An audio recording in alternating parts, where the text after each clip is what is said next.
Countries do not usually disappear in a single afternoon. They decline slowly. They bargain. They hold emergency meetings. They tell their people everything is under control. They convince themselves the next concession will finally satisfy the wolf at the door. And then one day the telephone rings, the border opens, the army stands down, and the country is gone. That is what happened to Austria in March 1938. The schoolbook version is simple. Hitler wanted Austria, he threatened Austria, German troops marched in, and the crowds cheered. That version is not exactly wrong, but it is far too neat. The real story is uglier, more desperate, and far more human. It is the story of a small authoritarian state caught between German pressure, internal Nazi subversion, Italian betrayal, British indifference, French paralysis, and one increasingly desperate man trying to hold his country together with almost nothing left in his hands. That man was Kurt von Schuschnigg, Chancellor of Austria. He is the man we need to watch today. Not because he was a great Democrat. He wasn't. Not because he was a heroic savior. He wasn't that either.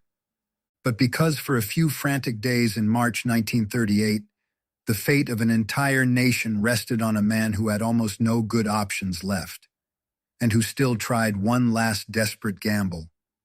That gamble was a plebiscite, a vote, and Hitler could not allow it. By early 1938, Austrian independence was already bleeding out. The country was the broken remnant of a once great empire. Many Austrians genuinely wanted union with Germany.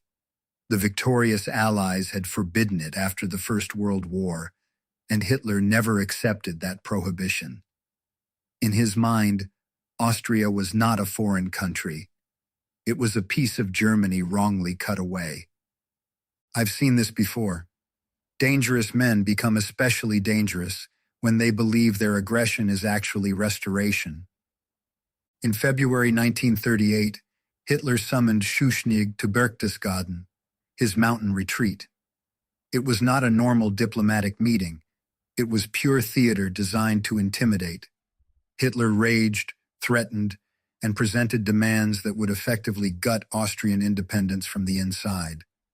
The most important demand was the appointment of Arthur Seyss-Inquart as Minister of the Interior. That sounds bureaucratic. It wasn't. The Interior Ministry controlled the police. Hitler had forced his man inside the gates. Schuschnigg returned to Vienna shaken. He had not agreed to Anschluss, but he had conceded enough to make Austrian independence almost impossible to defend. Then he made his gamble.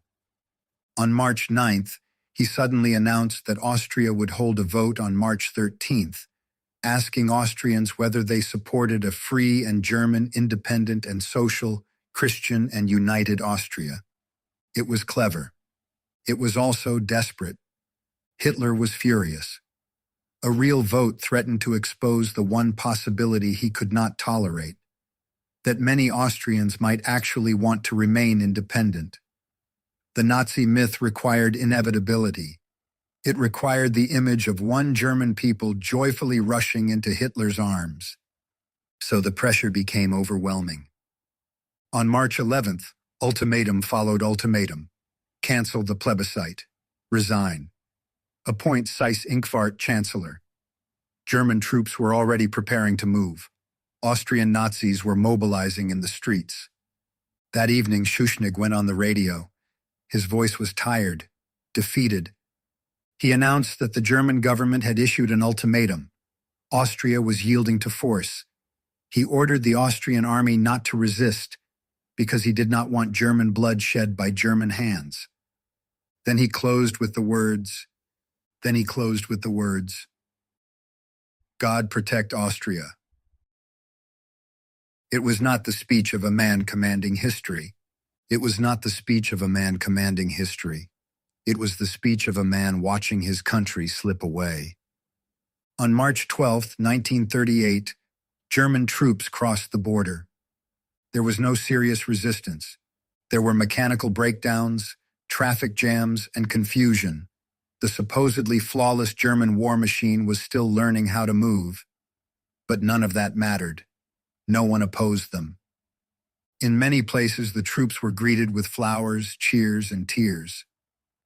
Hitler entered Austria not as a foreign conqueror, but as a returning native son. The welcome in Linz was so overwhelming it surprised even him. The Anschluss was not simply imposed from above, nor was it purely the spontaneous will of all Austrians. It was both coercion and genuine enthusiasm. Pressure from Berlin, subversion from within, collapse of Austrian authority, and real popular support among many citizens all worked together.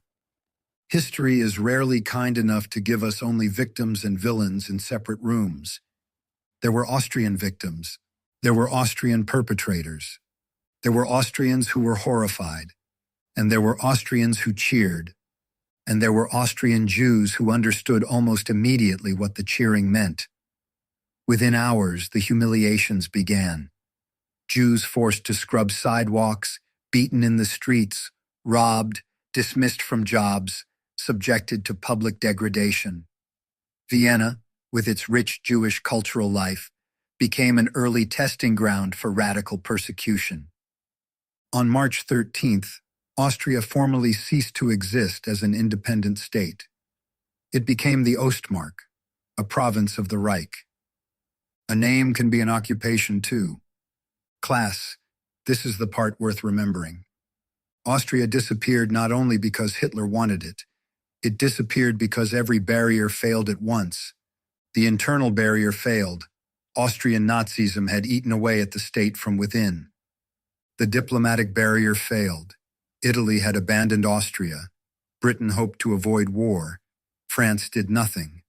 The military barrier failed. Austria could not meaningfully defend itself. The political barrier failed. Schuschnigg's regime was too narrow to rally the whole nation. The moral barrier failed too. Too many people accepted the destruction of a country because it appeared bloodless, popular, and historically plausible. That word matters. Bloodless. The Anschluss looked bloodless to outsiders because there was no major battle. The Anschluss looked bloodless to outsiders because there was no major battle. But a country can be murdered by ultimatum. A constitution can be killed by telephone. A government can be strangled while the bands are playing in the street. The Rhineland had shown Hitler the West would hesitate. The Blomberg-Fritsch Affair had cleared obstacles inside Germany. The Anschluss showed that an independent state could be broken by intimidation, internal conspiracy, and the carefully staged appearance of popular will. And the world, once again, adjusted. There was shock. There were protests. There were statements. But after a few days, the map was accepted. Austria was gone, and Europe moved on to the next crisis. That is perhaps the most chilling part of all. So when we study March 1938, we are not studying a side episode. We are studying the hinge between internal domination and external expansion. Schuschnigg was not a hero, but for a few days he tried to hold back the tide. It wasn't enough. He ended his broadcast with a prayer. The next morning, the answer came across the border in German columns.